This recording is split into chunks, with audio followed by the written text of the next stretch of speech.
Xullas, qarindoshlar, xolamni qizlari ko'rsatishi bo'yicha qiymadan shunaqa chuqurcha hosil qilib, chuqurchaning ichiga bitta tuxum chaqab, ustidan sir solib, ustidan pomidor solib, duxovkada pishirib oladigan bo'lsak, shunaqa bay narsa bo'lar ekan deb buni qaranglar. Endi esa o'xsharmikan a?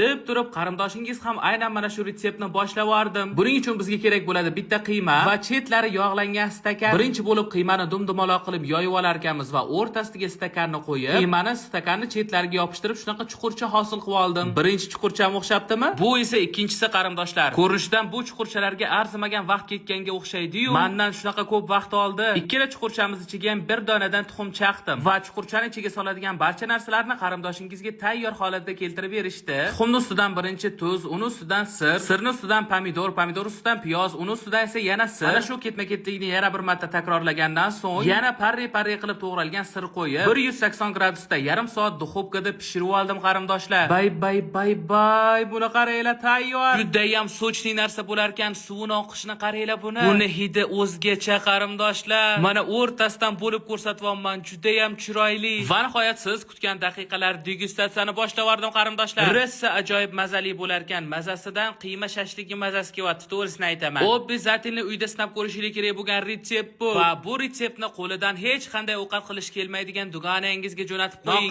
Shundan tayyorlab berar sizga.